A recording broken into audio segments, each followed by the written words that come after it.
নমস্কাৰ এই মুহূৰ্তত আহি পৰিছে সন্ধিয়াৰ কেইবাটাও গুৰুত্বপূৰ্ণ খবৰ আজি 11 এপ্ৰিল অসমৰ লগতে ভাৰতৰ বিভিন্ন প্ৰান্তৰ পৰা সন্ধিয়াৰ কেইবাটাও খবৰ একেলগে যুগুতোৱা হৈছে এই মুহূৰ্তত জনাই আছো সন্ধিয়াৰ গুৰুত্বপূৰ্ণ খবৰ বিজেপিৰ পৰা অসম শাসনৰ দায়িত্ব লব সংখ্যালঘুৱে মিয়াৰ বহুত দম আছে এই মন্তব্য কৰিছে ইআইডিএ প্ৰধান বদৌদিন আজমলে এটা পলিটিক্যাল ডাঙৰ খবৰ বিজেপিত কয় অসম ভালদৰে শাসন কৰিব সংখ্যালঘুৱে বুলি মন্তব্য কৰিছে আজমলে সিমানেই নহয় সংখ্যালঘুক দায়িত্ব দিয়ক চৰকাৰে নিৰ্বাচনৰ পাছতে বিজেপিৰ বিৰুদ্ধে মহা বিস্ফোৰক মন্তব্য কৰিছে এইবাৰ বদৌদিন আজমলে অসম শাসনৰ দায়িত্ব লবলৈ সাজু হৈ পৰিছে সংখ্যালঘু বিজেপিয়ে বেজ্জত কৰা মিয়াৰ বহুত দম আছে শিক্ষা খণ্ড এইবাৰ আমাৰ হাতত দিয়ক কেৱল মিয়াক গালি পাৰি থাকিয়ে নিজৰ কঁকাল ভাঙিছে বিজেপিয়ে মিয়াৰ কঁকাল ভাঙিম বুলি কৈ নিজকে শেষ কৰিছে বিজেপিয়ে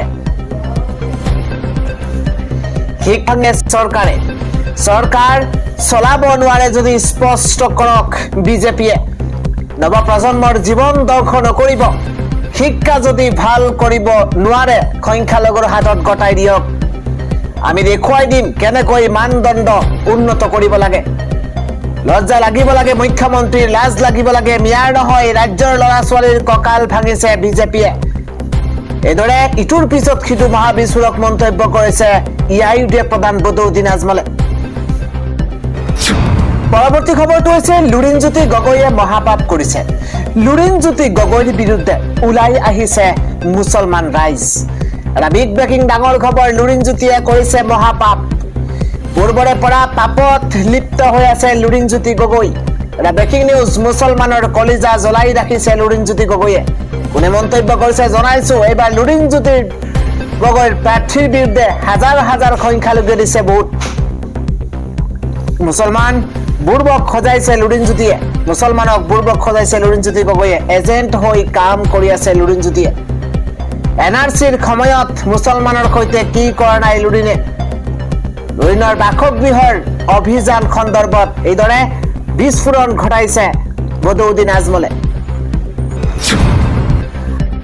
আন হৈছে মুছলমানৰ সৈতে বিশ্বাসঘাতকতা কৰিছে হুমায়ুন কবিৰৰ বিজেপিৰ পৰা 1000 কোটি দাবী এটা ব্ৰেকিং নিউজ হুমায়ুন কবিৰৰ ভিডিঅ'ই ৰাজনৈতিক মহলত আনিছে ধুমুহা এটা ব্ৰেকিং নিউজৰ মুহূৰ্তত দেশৰ মুছলমানৰ সৈতে ভয়ংকৰ বিশ্বাসঘাতকতা হুমায়ুন কবিৰৰ মুছলমানক বুৰ্বক বনোৱাটো অতি সহজ এবাৰ বাবৰি মছজিদ নিৰ্মাণৰ নামত সহজে বুৰ্বক সজাব পাৰি মুছলমানক বাবৰি মছজিদ নিৰ্মাণ হোক বা নহওক কোনো কথা নাই কিন্তু বিজেপিৰ সৈতে 1000 কোটিৰ চুক্তি হুমায়ুন কবিৰৰ গুৰুত্বপূৰ্ণ খবৰ মমতা বেনাৰ্জীক পৰাস্ত কৰিবলৈ 1000 কোটিৰ চুক্তিৰ দাবী ভাইৰেল হৈ পৰিছে এই চাঞ্চল্যকৰ ভিডিঅ' প্ৰকাশৰ লগে লগে কবিৰৰ দল এজেইউপিৰ সংগতিয়াক ওৱেচিৰ হুমায়ুন কবিৰৰ সৈতে আছে সমগ্ৰ দেশৰ মুছলমান এই হুমায়ুন কবিৰে দেশৰ মুছলমানক ঠগিছে নেকি প্ৰশ্ন উত্থাপন হৈছে পশ্চিমবংগ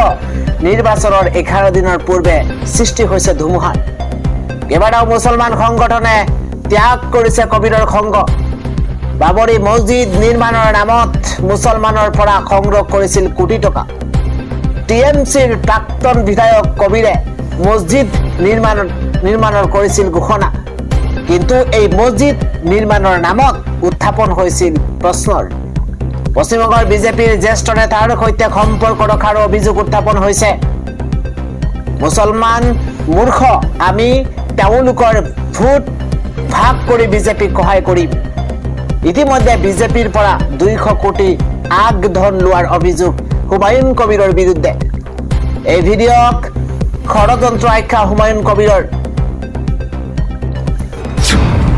আজিৰ সন্ধিয়াৰ পৰৱৰ্তী ডাঙৰ খবৰ আটক হোৱা এজেপিৰ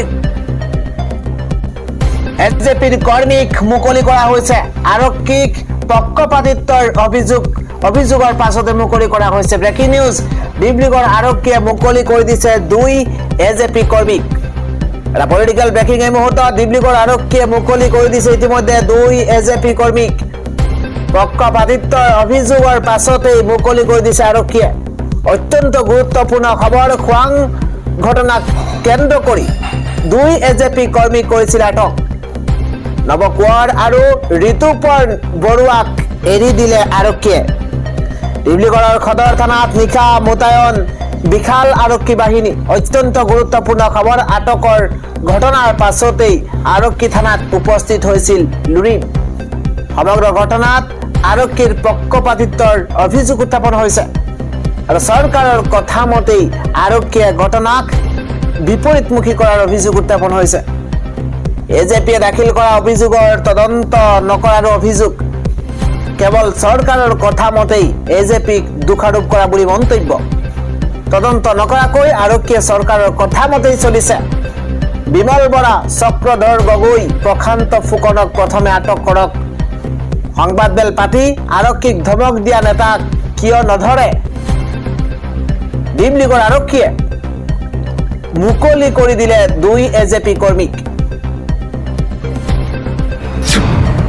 জনাইছো পৰৱৰ্তী খবৰ। ধন দাবী কৰি মহানগৰ আৰক্ষীৰ জালত পৰিছে ভুৱা সাংবাদিক সংগঠনৰ 3 নেতা। গ্ৰেপ্তাৰ হৈছে দীপক সিনহা, খুনমণি দাস আৰু মৌচম কুমাৰ উজিৰ। জনাইছো সন্ধিয়াৰ আন এটা ব্ৰেকিং নিউজ। এবাৰ ৰাজপথত যুৱতীক কাপোৰ ফালি ভয়ংকৰ আক্ৰমণ অনা অসমীয়াৰ।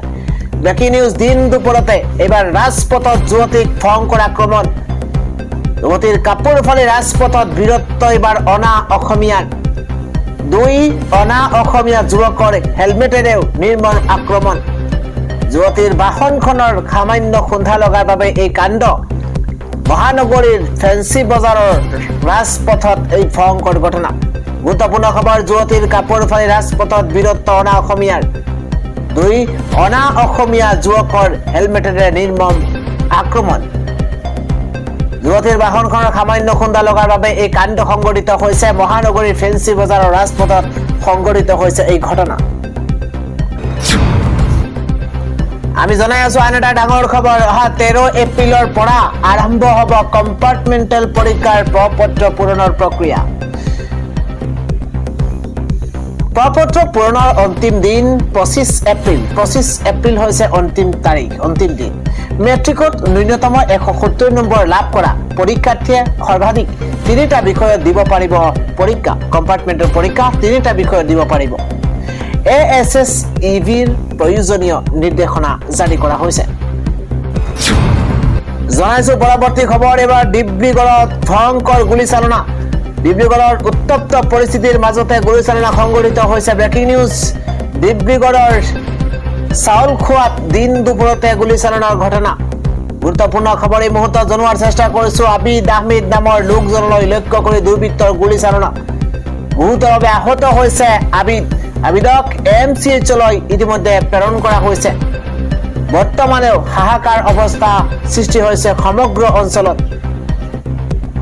ডিব্ৰুগড়ত উত্তপ্ত পৰিস্থিতিৰ মাজতে ভয়ংকৰ গুলীচালনা। আন এটা খবৰ হৈছে আজি এক ভয়ংকৰ নাও দুৰ্ঘটনাত 10 গৰাকীকৈ লোকৰ মৃত্যু হৈছে।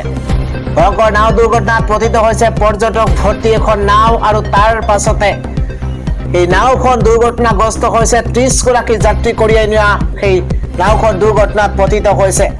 ইতিমধ্যে এই দুৰ্ঘটনাত 10 গৰাকীকৈ লোকৰ বৰ্তমান পৰ্যন্ত মৃত্যু হৈছে বুলি জানিব পৰা গৈছে আৰু সমান্তৰালভাৱে 5 গৰাকীকৈ লোক নিখোজ হৈ আছে বুলি জানিব পৰা গৈছে।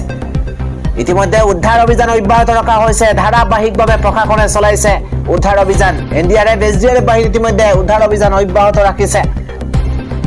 অযোধ্যাৰ যমুনা নদীত এই ভয়ংকৰ নাও দুৰ্ঘটনা সংঘটিত হৈছে বুলি ইতিমধ্যে জানিব পৰা গৈছে। 30 জন যাত্ৰী কঢ়িয়াই নিয়া এই নাও দুৰ্ঘটনাত পতিত হৈছে, য'ত 10 গৰাকীকৈ যাত্ৰীৰ মৃত্যু হৈছে। পৰৱৰ্তী খবৰ। ৰাজ্যত আকৌ আজি আৰম্ভ ভোট গ্ৰহণ। পুৱাৰে পৰা চলিছে আজি ভোট গ্ৰহণ প্ৰক্ৰিয়া। গুৰুত্বপূৰ্ণ খবৰ, শ্ৰীভূমি জিলাত 599 জন ভোটাৰৰ ভোট গ্ৰহণ। কটকটীয়া নিৰাপত্তা বেষ্টনীৰ মাজেৰে চলিছে আজি সমগ্ৰ প্ৰক্ৰিয়া। উত্তৰ কৰিমগঞ্জ সমষ্টিত এই প্ৰক্ৰিয়া অব্যাহত আছে। আজি ৰাজ্যত আকৌ আৰম্ভ হৈছে ভোট গ্ৰহণ। পুৱাৰে পৰা সেই ভোট গ্ৰহণ প্ৰক্ৰিয়া চলি আছে। জনাইছো পৰৱৰ্তী খবৰ। বৰ্ষাপাৰাত বিশ্বৰ দৃষ্টি কাঢ়িছে এইবাৰ বৈভৱ সূৰ্যবংশীয়ে। বিশ্বত এইবাৰ চৰ্চাত এইগৰাকী 15 বছৰীয়া বৈভৱ। এটা ভাল খবৰ এই মুহূৰ্তত দেশবাসীৰ দৃষ্টি নিবদ্ধ হৈ আছে। আৰু কালিৰ দিনটোত বৰ্ষাপাৰাত অনুষ্ঠিত এই হাই ভল্টেজ মেচখনত সূৰ্যবংশীয়ে দুৰ্দান্ত প্ৰদৰ্শন কৰিছে। বৰ্ষাপাৰাত বিশ্ববাসীৰ দৃষ্টি কাঢ়িছে বৈভৱ সূৰ্যবংশীয়ে। মাত্ৰ 15 বছৰ বয়সতেই বৈভৱে ৰেকৰ্ড সৃষ্টি কৰিছে।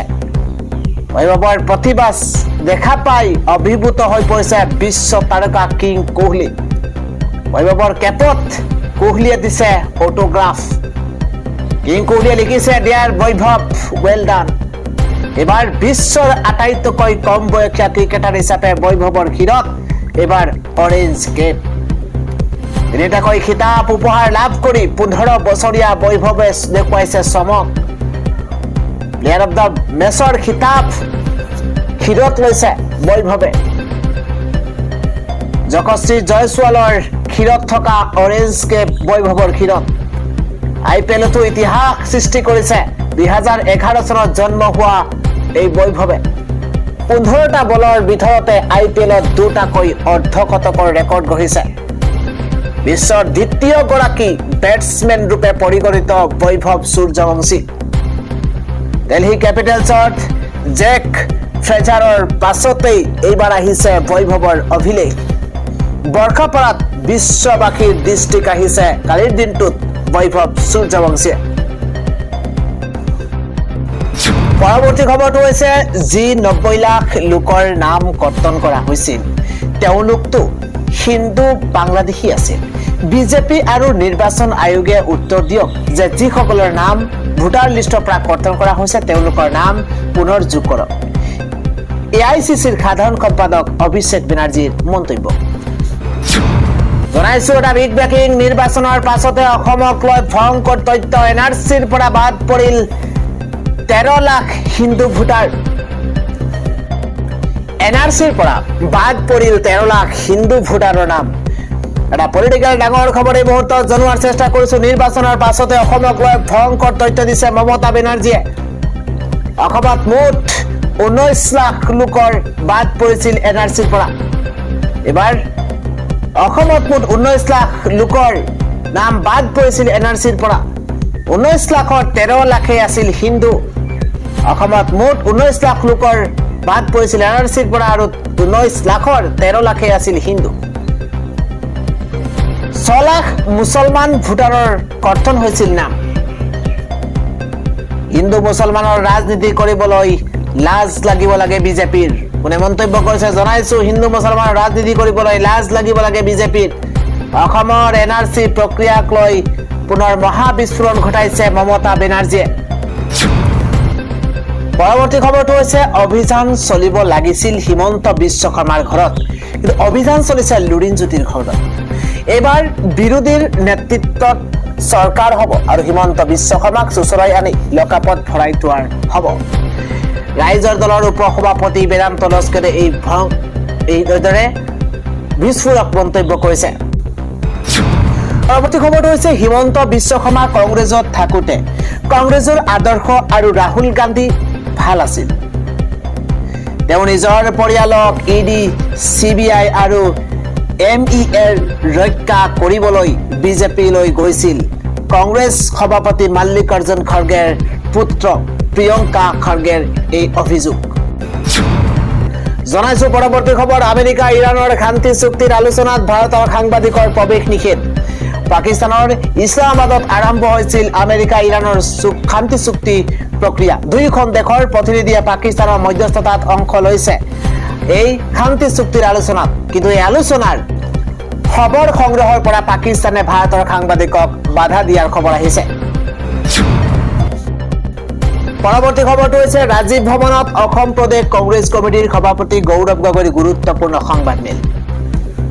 অহা 4 মেৰ ভোট গণনাৰ ফলাফলত জনাদেশ অনুযায়ী কংগ্ৰেছ দলৰ নেতৃত্বত বিৰোধী পক্ষই চৰকাৰ গঠন কৰিব আজি গুৱাহাটীৰ ৰাজীৱ ভৱনত অসম প্ৰদেশ কংগ্ৰেছ কমিটিৰ সভাপতি গৌৰৱ গগৈয়ে এক সংবাদমেলত বৰ অসমৰ সমৰ্থন কৰাৰ বাবে অসমবাসী ৰাইজক ধন্যবাদ আৰু কৃতজ্ঞতা জ্ঞাপন কৰি কয় যে ৰাইজে বিচৰা ধৰণেৰে অসমত এইবাৰ এখন নতুন চৰকাৰ গঠন হ'ব।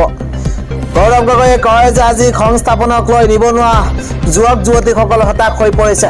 চৰকাৰে যে ভালকৈ কাম কৰিব পৰা নাই সেয়া আমি নিৰ্বাচনত দেখিবলৈ পালো। নিবনুৱাৰ সমস্যাৰ পাছতে উদ্যোগ স্থাপনৰ ক্ষেত্ৰতো চৰকাৰখন ব্যৰ্থ হৈছে। চাহ উদ্যোগৰ পৰা আৰম্ভ কৰি কোনো থলুৱা তথা স্থানীয় উদ্যোগ গঢ়িবলৈ এইখন চৰকাৰ সক্ষম নহল। অসমত যে এইখন চৰকাৰৰ দিনত উদ্যোগীকৰণৰ অভাৱ সেই কথা আমি ৰাইজৰ মাজলৈ লৈ যাবলৈ সক্ষম হলো। মানৱ সম্পদৰ ক্ষেত্ৰত এইখন চৰকাৰ বিফল। শিক্ষা আৰু স্বাস্থ্যৰ ক্ষেত্ৰত এইখন চৰকাৰে কাম কৰিব পৰা নাই। দৰবৰ দাম হস্পিটেলৰ ক্ষেত্ৰত এইখন চৰকাৰে কাম কৰিব পৰা নাই। গৃহ মন্ত্ৰালয়ে মহিলাক সুৰক্ষা দিব পৰা নাই। গাঁৱৰ মানুহৰ মূল সমস্যা আজিও আগৰ দৰে আছেই। চৰকাৰে মানুহৰ মৌলিক সমস্যাক লৈ যে একো কৰিব পৰা নাই এই কথা আমি ৰাইজৰ মাজলৈ লৈ গৈছো। চিকাখৰ ক্ষেত্ৰত সামূহিক দায়িত্ব পালন কৰিব নোৱাৰিলে, কিন্তু চৰকাৰৰ আঁচনিক লৈ কিছু যে চৰ্চা হোৱা নাছিল সেই কথা আমি নকওঁ। বিকাশৰ ক্ষেত্ৰত স্বাস্থ্য, শিক্ষা, আইনী, বানপানী, খহনীয়া, উদ্যোগ সংস্থাপনক লৈ ৰাইজে বুজি পাইছে যে একো কাম হোৱা নাই, কিন্তু চৰকাৰে আঁচনিক লৈ ৰাইজৰ দ্বাৰা বাধ্যতামূলকভাৱে ৰাজনৈতিক কাম কৰি গৈছিল। ৰাইজক আঁচনি প্ৰদান কৰি মানুহক দলৰ সদস্যৰ বাবে ব্যৱহাৰ কৰিছে। চৰকাৰে আঁচনিৰ ধন ৰাইজৰ ধন আঁচনিক লৈ বিজেপি চৰকাৰে যে ৰাজনীতিকৰণ কৰিলে সেই কথা আমি মহিলাসকলৰ মাজলৈ লৈ যাবলৈ সক্ষম হলো। অসমৰ দুৰ্নীতিৰ কথা ক'বই নালাগে। ভাৰতৰ আটাইতকৈ দুৰ্নীতিগ্ৰস্ত মুখ্যমন্ত্ৰীৰ ক্ষেত্ৰত পুৰণি আৰু নতুন কথাৰ চৰ্চা হৈ আছে। আমি সময় পৰিৱৰ্তনৰ যাত্ৰাৰ যোগে অসমৰ চুকে কোণে গৈ অবৈধ ধনৰ কথা উল্লেখ কৰিছো। নিৰ্বাচনৰ শেষত বিদেশত ধন সন্দৰ্ভত যি কথা নিজৰ শপতনামাত উল্লেখ নকৰিলে এই কথা ৰাইজে বুজি পালে। হিমন্ত বিশ্ব শৰ্মাৰ পূৰ্বৰ দুৰ্নীতিক লৈ নৱপ্ৰজন্ম অৱগত নহয়। নতুন প্ৰজন্মই মুখ্যমন্ত্ৰীৰ দুৰ্নীতি ভ্ৰষ্টাচাৰৰ বিষয়ে অৱগত হ'ল। আমি অসমৰ ৰাইজক নতুন মুখ, নতুন কংগ্ৰেছ দেখুৱাবলৈ সক্ষম হলো। কংগ্ৰেছৰ তালিকাত নতুন প্ৰাৰ্থী থিয় কৰালো। যুৱ 40 বছৰতকৈ কম বয়সৰ বহু প্ৰাৰ্থী আৰু 13 গৰাকী মহিলাক টিকট প্ৰদান কৰিছো। কিছুমান নেতাই আমাক এৰি থৈ গ'ল, কিন্তু আমি নতুন কংগ্ৰেছ অসমৰ ৰাইজক দিলো। ৰাইজে কৈছে যে আমি আপোনালোকৰ সৈতে আছো। কংগ্ৰেছৰ নতুন দিশ আৰু শক্তিক আশীৰ্বাদ দিলে। আমি মিত্ৰতাক লৈ এটা ভাল ৰণকৌশল তৈয়াৰ কৰিবলৈ সক্ষম হলো। AIUDF দলক বাদ দি অসম জাতীয় পৰিষদ, ৰাইজৰ দল, CPIML আৰু CPIML APSLCৰ সৈতে মিত্ৰতা কৰিলো। ৰাইজে ইয়াৰ বাবে আমাক ভাল পাইছে। আমি বিগত বিধানসভা নিৰ্বাচনৰ পিছৰে পৰা AIUDF দলৰ সৈতে সম্পৰ্ক ৰখা নাই। বিগত ৰাজ্যসভা নিৰ্বাচনত মুখ্যমন্ত্ৰী ডক্টৰ শৰ্মাই AIUDFৰ দলৰ সহায় লৈছে। AIUDFৰ বিধায়ক হিমন্ত বিশ্ব শৰ্মাই অগপত যোগদান কৰাইছে। AIUDFৰ বিধায়কখিনিৰ হৈ হিমন্ত বিশ্ব শৰ্মাই প্ৰচাৰ চলালে বুলি কেইবাটাও বিস্ফোৰক মন্তব্য কৰিছে গৌৰৱ গগৈয়ে।